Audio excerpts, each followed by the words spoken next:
Thanks for watching the Daily Debate, Thursdays with Taghreed Hussein here on Nile TV International. Well, tonight we'll be talking women empowerment. Women empowerment has become today a significant topic of discussion in both development as well as economics. Women economic empowerment is referring to the ability for women to enjoy the right to control and also benefit from the resources, from the assets, incomes, and also the ability to manage risks and improve their economic status and also their well-being.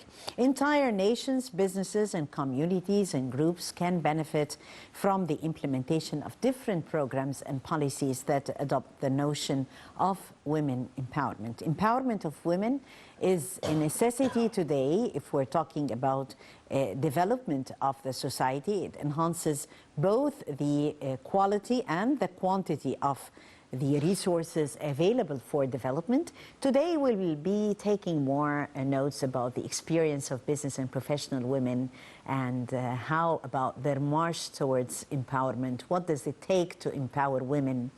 And we're talking today to a very special guest, Professor Dr. Amany Asfour, who is in her capacity as the International President of the International Federation of Business and Professional Women. Thank you so much, Dr. Amany, for coming. And I know that you are roaming the world with business and professional women in the different countries, talking women empowerment and talking great steps, women empowerment towards a new era of development as well. It's my pleasure to be here. Our pleasure, and talking about the Federation and its role in the first place, the priorities of being the president of the Federation. Tell me more about how 2019 did go and the aspirations and the achievements. Well, actually, the International Federation of Business and Professional Women, its date is established since 1930 by our founder, Dr. Lena Madison Phillips. It started during the World War when she traveled to Europe to unite the women in peace.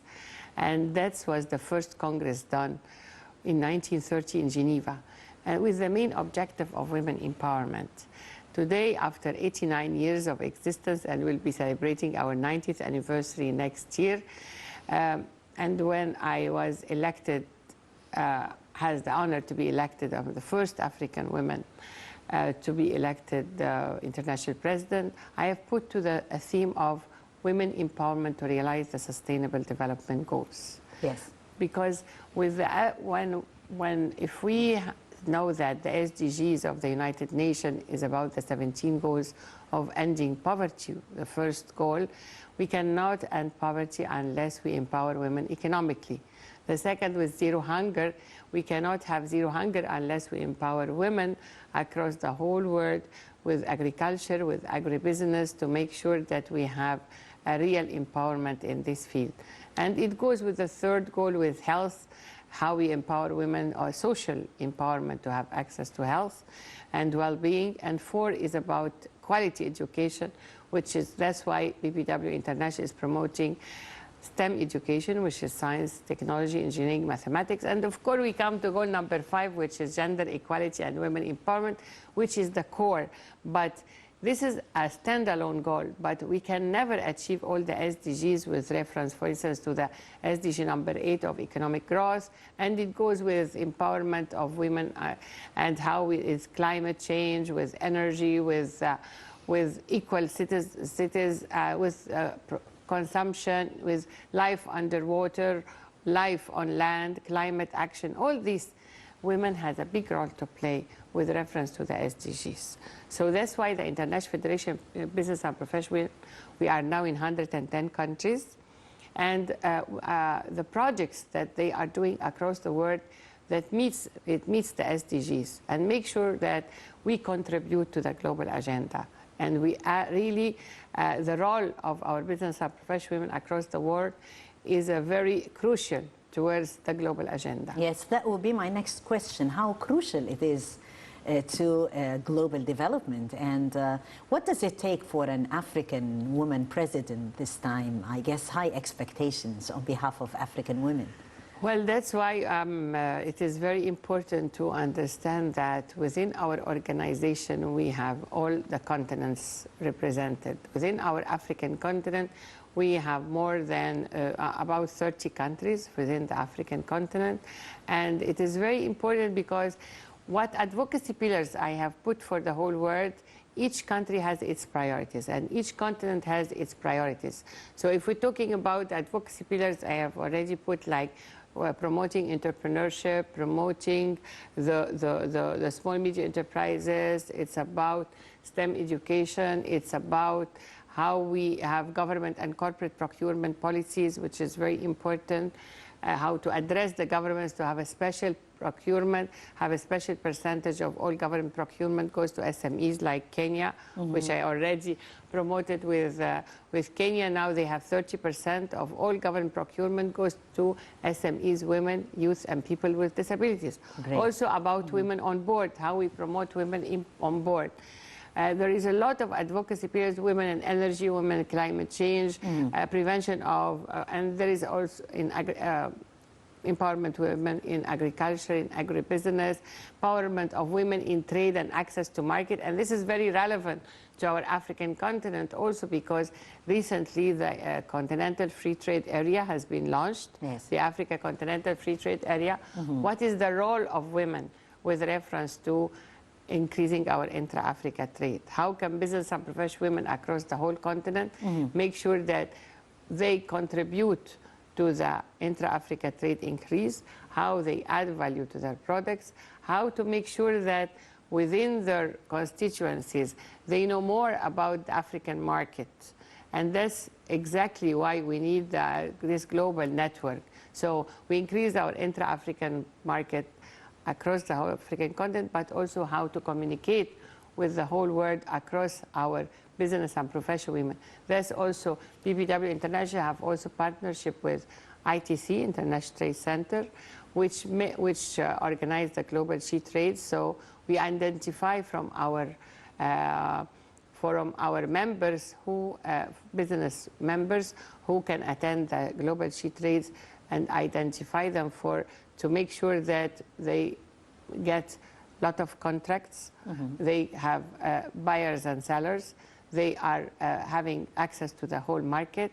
And this is how BBW actually play its role for empowering women across the world. Yes, the business and professional women, and also talking about a very important congress that has been held in order to be an exposure and to make networking and to discuss ideas. It comes out with important recommendations that are considered to be a plan of action for the whole coming year. So if you would give us a glimpse, Professor Amany, about the recommendations this year and the networking and also the priorities of the Congress, the main topics of discussion this year. Well, actually this year the Congress as a conference is about empowering women to realize the Sustainable Development Goals, the Africa 2063 Development Agenda, and the Continental Free Trade Area. For us, it is the Africa Regional Congress of the International Federation of Business and Professional Women. Each continent had its own regional conference, and this was the Africa Regional Conference. So the main theme, as I mentioned, is very important and very relevant to the international theme of BPW International, but also to the Agenda 2063 of our African Union umbrella. Because if we're talking about Africa Continental Free Trade Area, if we're talking about how our Continental Free Trade Area is very important to us to increase our intra-Africa trade, based on a product which is African product, which is which is competitive, which is value added, which is meets the international standards. So this is actually also the role of business and professional women. How are we going to do? What are we going to do with reference to the empowerment of women? So for us, I have put the strategy of, I call it the triad of empowerment. And this depends on the three pillars: the personality, the policy, and the product. And so if this is very important for Empower the Women personal empowerment program, how we empower her personality to be self-confident, self-esteem, to lead her enterprise, to make sure that she is capable of dealing with banks. The second pillar is about the policy, what policies in place. That's why when we are talking during the Congress, we have a lot of sessions about financial inclusion for women, about how we have promote women on board, how we have government procurement, and also we talked about the role of the government, the civil society, and the private sector for empowering women. The third is the product is about if the woman is empowered and the policy in place, what does she have to do with reference to her product? How can we build her capacity? How we have value addition for the product? It's all about really how we empower women across the whole over the world. So we're talking women empowerment, the empowerment of women towards a new development era. We talked about the role of the International Federation of Business and Professional Women and how to work on Africa's 2030 agenda. We'll be talking more into thorough analysis of the story and how women in Africa are highly active in the different spheres. A short break and we'll be back.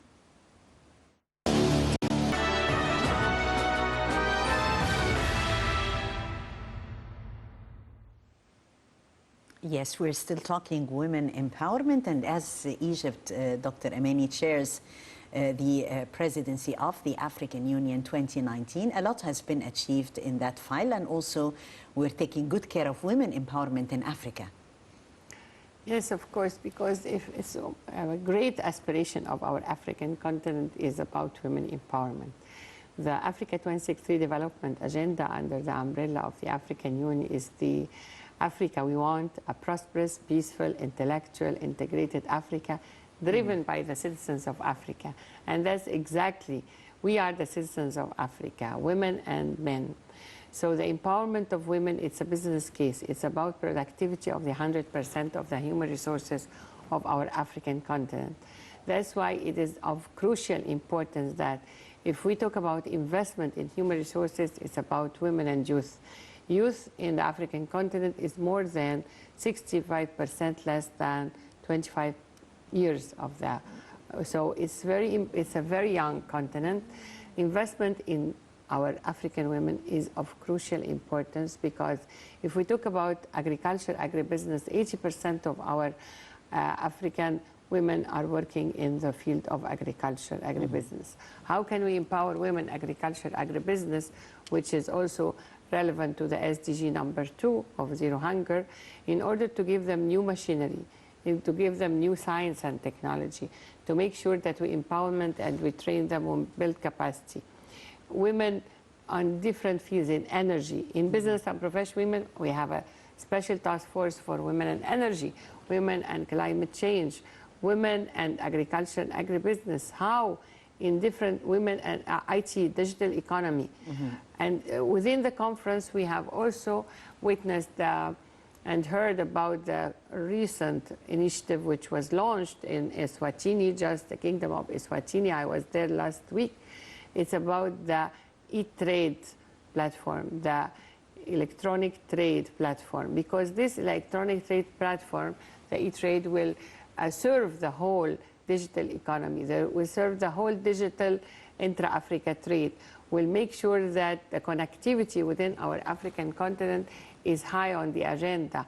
How can we do this? Is really by, this is an infrastructure within our African continent to have our intra-Africa trade, to have our ICT, to make sure that we have e-trade, we have e-marketing, we have e-commerce. That's very important to be for the fourth industrial revolution that we are witnessing, that Africa will be really on the top with reference to technology. And women also, because if we, one of the also issues that we talked about in the conference is about financial inclusion. It's about tailored financial programs by the African banks to target women, to make sure that no leave women behind, which means that how can she be, have access, to, for instance, to mobile phone?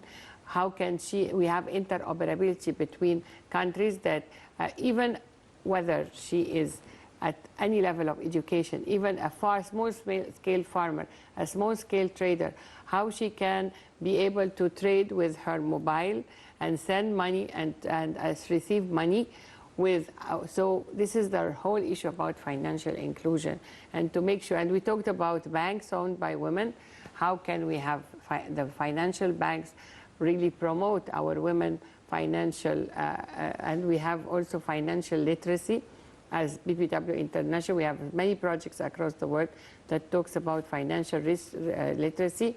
It's really about the collective efforts of our business and professional women across the world to target the priorities of each country in order to have our women empowerment in different spheres, economically, politically, and social. Yes, and we can see here women empowerment in its best form, and as we could see here, the president of the International Federation of Business and Professional Women, and along with women empowerment in the best form, as I said. This is my executive of the International Federation of Business and Professional Women. Yes. They are actually coming from all over the world.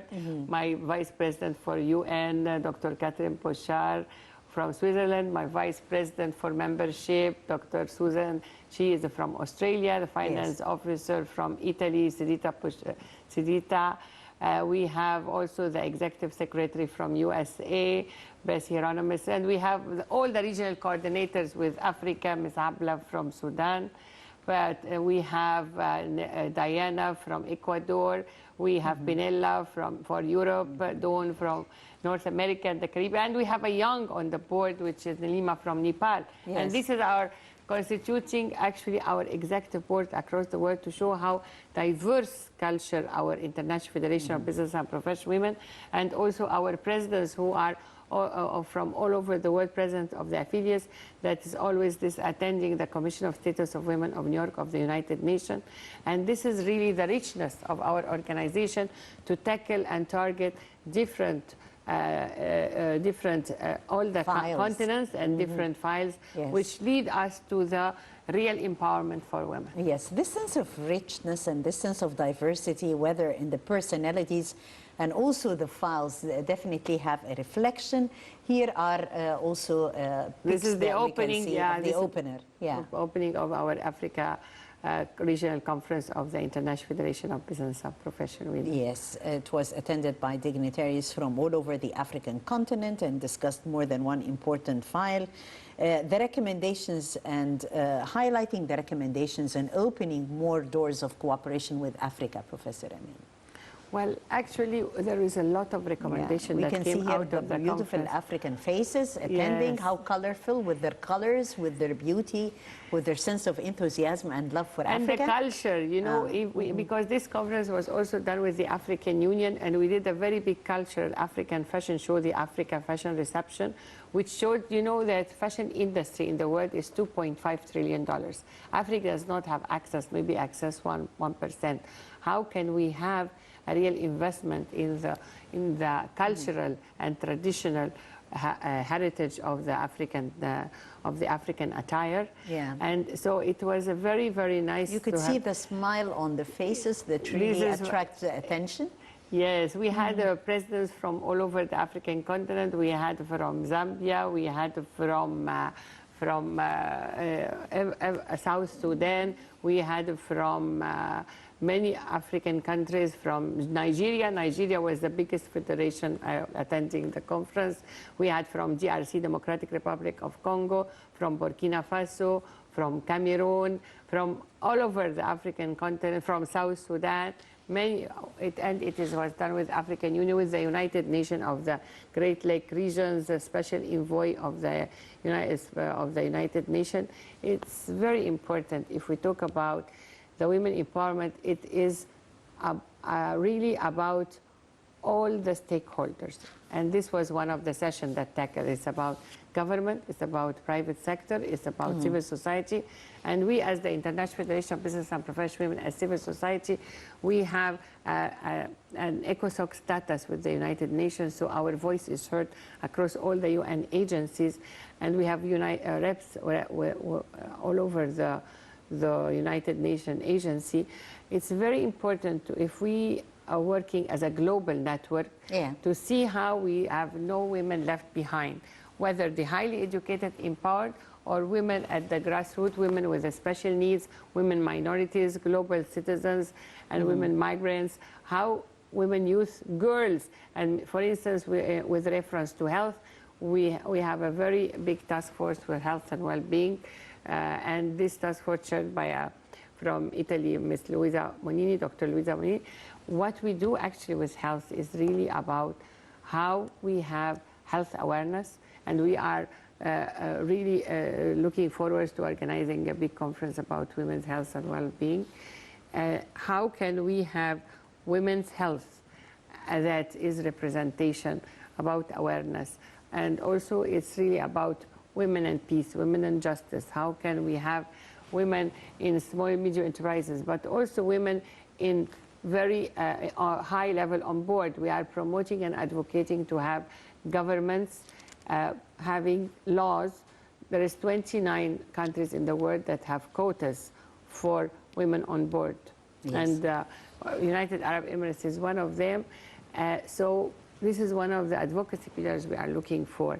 Corporate procurement, you know that all the corporates of the world have pledged some money outside to source from women vendors. But to source from women vendors, they need to identify these women vendors.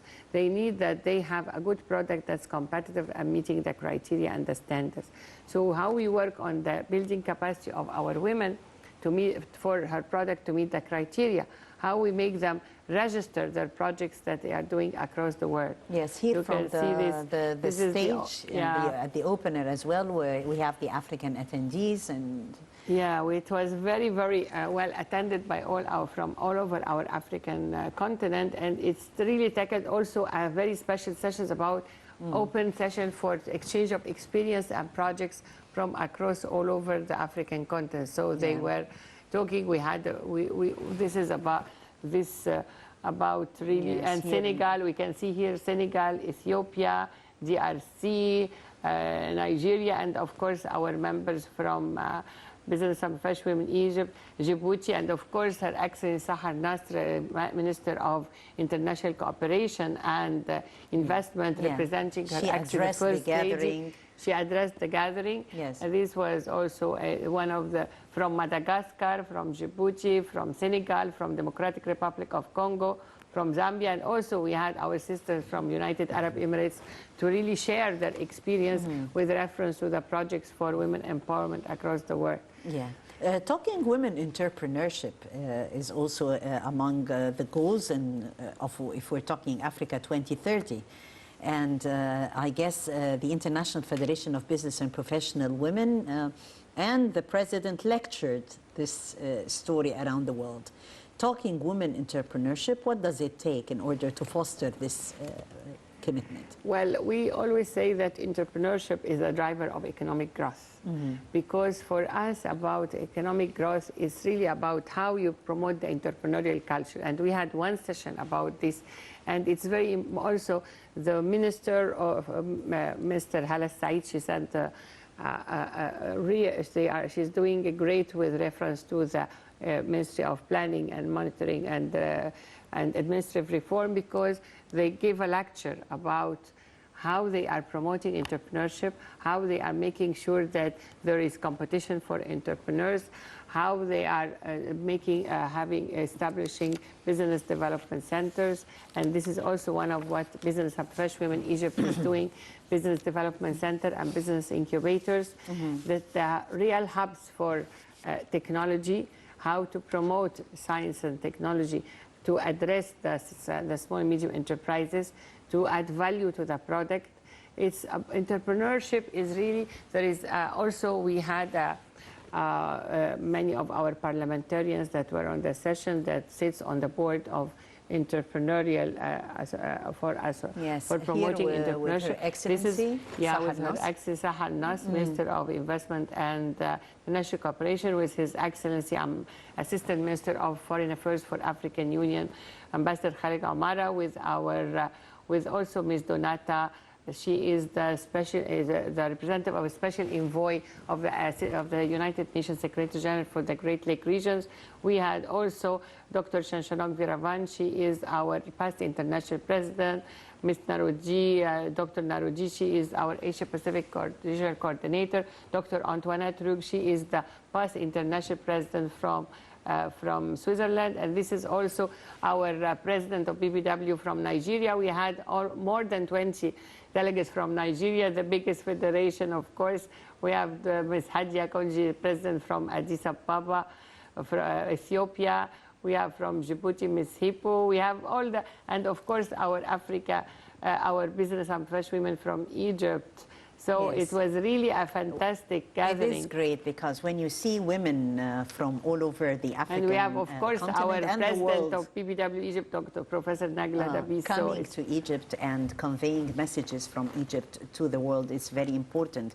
The president always calls on African states to hold on unity in order to achieve the aspirations of the African nations. Through our unity, we can achieve a lot for Africa, and not only for Africa, but also to humanity. And this is what Samira Said emanates in one of her beautiful songs, Kullina Insan, or We Are All Human Beings, that reflects on the human being as the core and the essence of unity and development. Let's watch.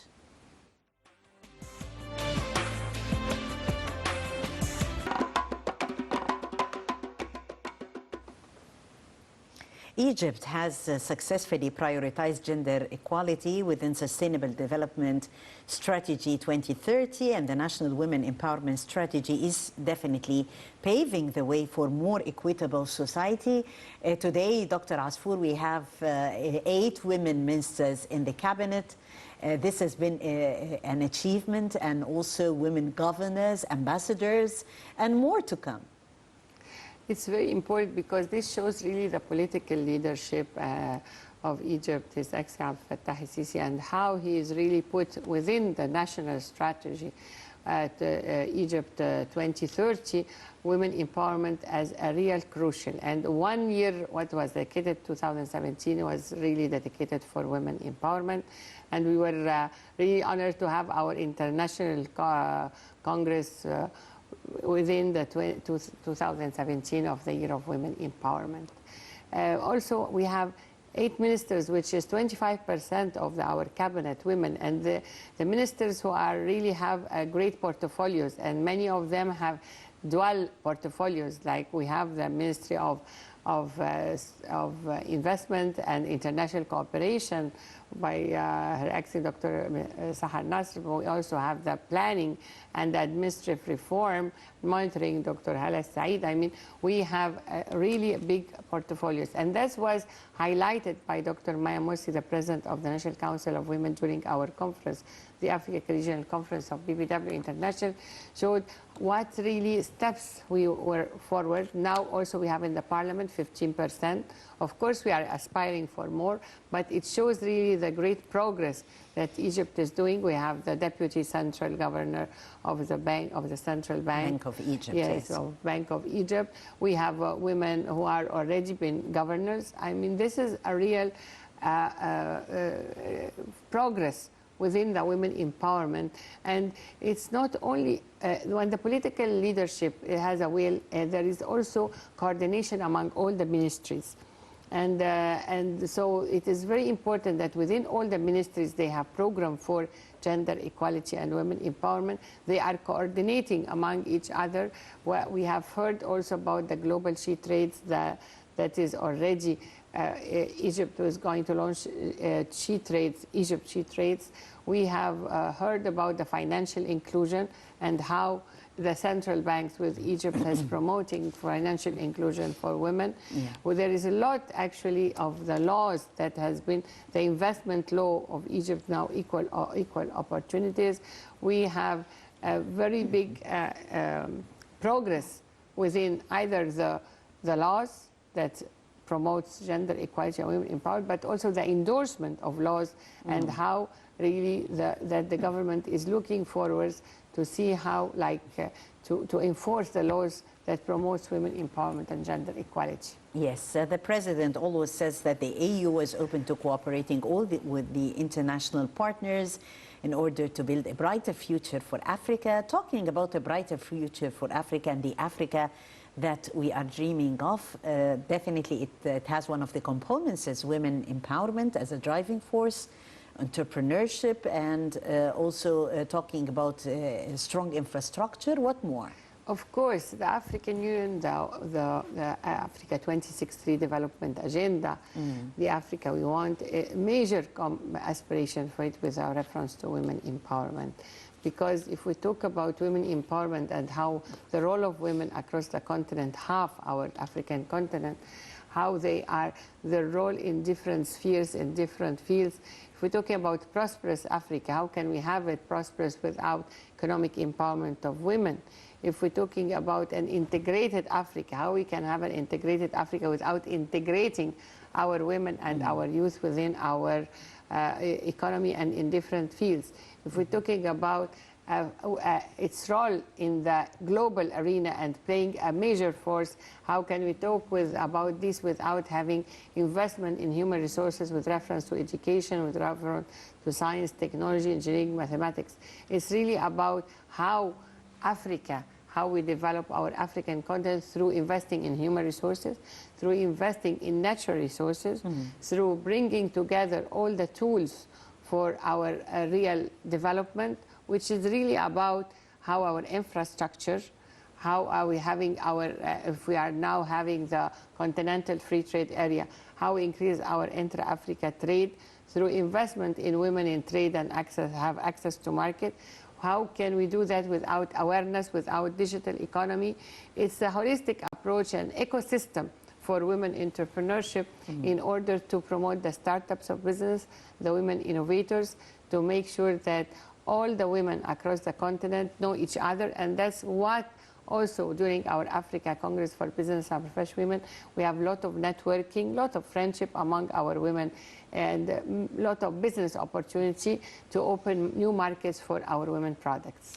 Definitely, and also another important story is how to address the issue of women leadership in Africa. We have African women as presidents, and talking women leadership, engaging women in the decision-making process is also among the main goals there on the agenda. Definitely. We had, of course, several women heads of states. We need more. I mean, Professor Ellen Johnson Sirleaf, who was the president of Liberia, she finished her term. And, but we are aspiring now the female president in Ethiopia. She is the head of the state for Ethiopia. We had the head of states in different African countries, but we're really aspiring for more also women in the head of the parliaments. We know that Rwanda have more than 60% of women in the parliament. We understand that we have also several countries that have vice presidents women, but the whole issue of leadership is about we need to have gender parity within the cabinet. And we were successful in the African Union. We as women movements, we worked very hard with the heads of states to achieve this gender parity within our African Union. We have now 5 women commissioners, 5 men commissioners, which shows that when we really advocate as civil society and there is a political will, there is a real result. And we have within our African continent, African Union, the Solomon Gender Declaration, which is a real roadmap for the heads of states and for the governments with reference to different fields: education, women's rights, violence against women, women's health, all the scores. And we as women movements come together to see which countries have achieved best in order, because they are reporting to the African Union. So, and there is an Africa Gender Award that goes to the best head of state who achieved best with reference to women empowerment. Yes, definitely speaking, women empowerment could take hours.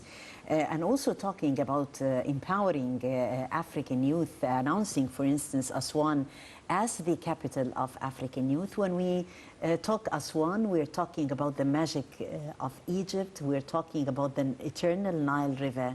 We're talking about the beautiful faces and smiles of the simple Nubians. And definitely, we also remember one of the icons and the one who had interpreted iconic songs in that domain, who did sing with passion for Africa and for Aswan, the beautiful voice of Muhammad Munir. Let's have a break and we'll be back.